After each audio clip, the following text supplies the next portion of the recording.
Hello, everyone. Welcome to my talk. My name is Paulina Strychacz, and today I'll be talking about building trust in multinational and remote, but not only teams. First, I would like to ask my audience a few questions. Who of you lives outside of the country that he or she was born and raised? Who of you migrated to another country? Yeah, that's like half of the room, maybe even more. So we can say safely that people migrate, even emigrate. Second question, who of you works remotely or partially remotely, like 50% of the time? This is definitely a majority of the room. So now remote work or hybrid mode, these are now standards. Based on those two things, we can also probably safely say that our software development teams are often multinational. Today, I want to tell you the story, how different can be an on-site and remote team setup. Meet Simon. Simon is not an Android developer. In fact, he is not even an IT worker. Simon is a vegetable and fruit specialist. Simon joins a fully remote team, and this is a pumpkin peeling team. Believe it or not, you can do this job from home. His team is spread across the Europe in various cities. It's very diverse crowd.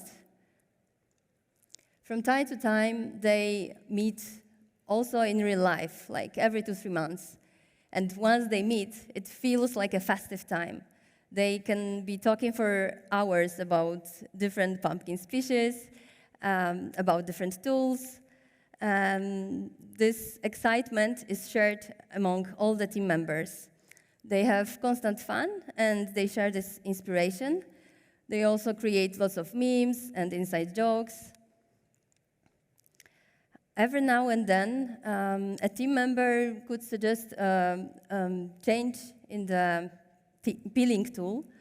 Such a suggestion would be carefully examined. They would take measurements, and if those measurements showed an improve, such a new tool or suggestion would be just accepted and documented.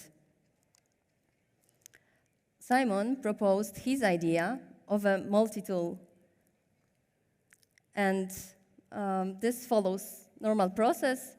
There are measurements, detail checked from the team. Teams gives feedback, and successfully multi-tool makes it to the daily process of pumpkin peeling team. Following that, a team lead encouraged Simon to give a talk and present his multi-tool on a symposium. You know, a conference like ours, just focused solely on pumpkins. Simon hesitated a bit, but decided to give it a try. This is how Simon gives his first public talk at PumpkinCon. As much as Simon loves pumpkin, he loves his girlfriend even more, for whom he decides to move to another city. New city, new opportunities, new job opportunities. This is a bigger city where such a specialist could find nice on-site jobs. Simon joins an on-site team, having in mind this idea of meeting teammates every day and having this fun time in the office. This is how Simon lands in banana bending team. He starts this job with lots of enthusiasm, is onboarded very well by his multinational team. He has latest tools, latest technologies needed for his work. But soon he noticed that the office room is really quiet. Everyone is so focused on their own task. they hardly benefit from being together in one room. Simon tries to use a coffee break as a conversation starter. So, anyone for a coffee, tea? Silence. He tried a few more times, but every time ended at the coffee machine alone. This seemed to be pretty cold, but Simon doesn't give up. He has an idea to invite teammates for a banana shake. Anyone for banana shake this Friday after work? But Melanie responds dismissively. Hey, dude, we've got duties and families. Simon feels awkward. As time passes by, Simon observes a common picture in his office room. Whenever two colleagues were finally talking, they were using a dialect known to only both of them from their previous job, so that other colleagues couldn't understand much. They only could grasp some keywords appearing there and related to banana bending process. One day, banana bending team faces a serious issue. All the team members are working hard to find a solution. Simon has an idea that not only solves an issue, but also speeds up the whole process. But this idea gets quickly rejected by his team lead, who said that has his own idea that solves an issue and was successfully tested at home. Now, question to you. How likely it is Simon will speak up the next time, seeing a potential improvement or a crucial bug?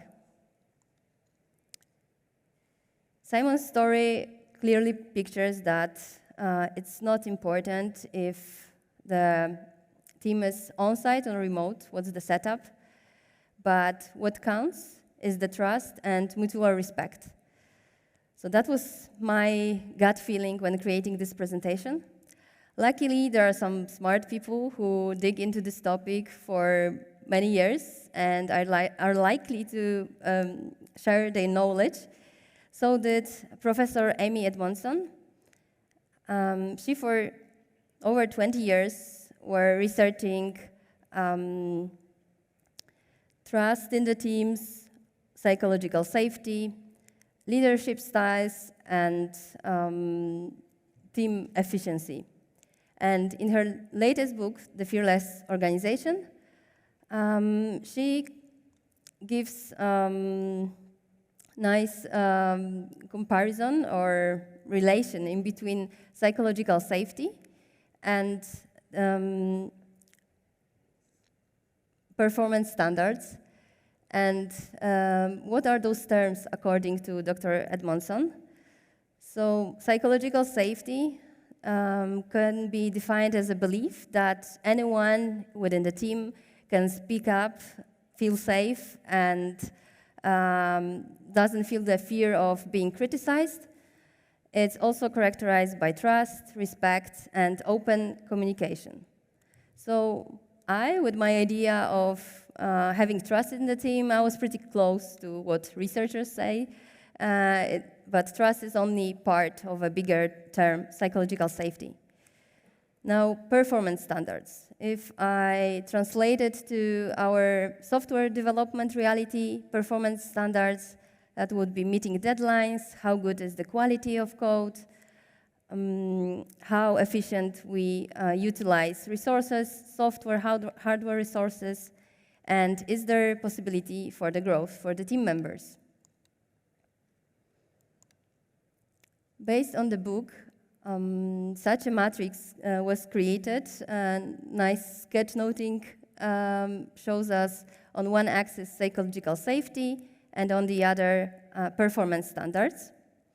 And as a result, we've got 4 different team dynamics. And now if we have a look at low safety, psychological safety, and low performance standards, this is so-called apathy zone. It's when people come to the office, but they are not willing to produce much outcome. They do not engage. People are basically vegetating in the office. Then if we have a look at performance standards that are high, but within low psychological safety, this is an anxiety zone. And this is a state where team members feel fear of speaking up. They hesitate to take risks. They avoid expressing their own ideas. And also, that might decrease the performance and cause lack of innovation within the team. When we have high psychological safety but low performance standards, the team is in a comfort zone. Team members feel safe, the communication and collaboration is really good, they feel supported. But in that zone, in that state, the team doesn't feel challenged. So performance standards are not high, obviously, but it's also an important phase for the team growth because it already establishes foundation for what's our ultimate goal, the learning zone.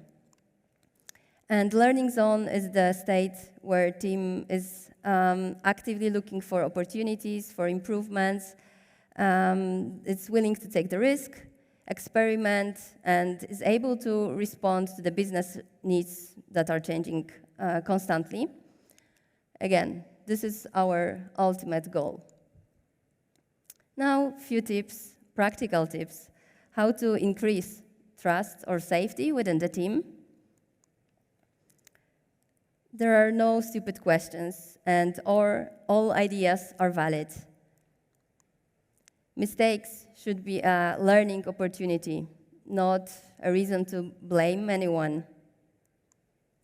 It's important to create space for others to join and invite them to speak up. Also, giving feedback, even if that's simple, but honest and respectful, that counts and helps a lot building psychological safety.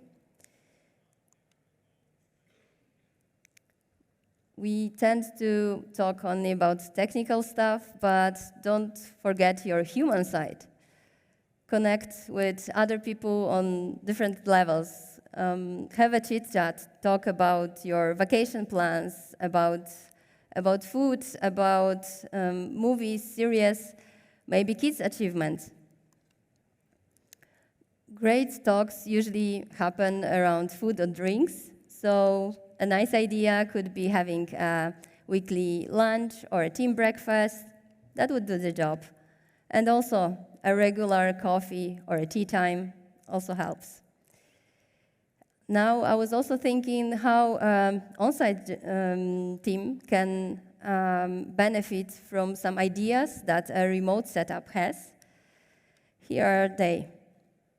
Flexible working hours and environment. So what I mean here is trust that people know when and how they perform the best. It's totally fine to be unavailable. Just let the others know. Use a Slack status. Increase the writing culture. So document until a certain degree the meetings, write down the notes, and definitely document all the decisions. Agree also how to use the channels on the Slack, Teams, whatever communicator you use, when to use public groups, and where to write a PM. Most importantly, agree on the team language and stick to it. And please remember, it's people who build and destroy trust, not the physical distance between them. Thank you.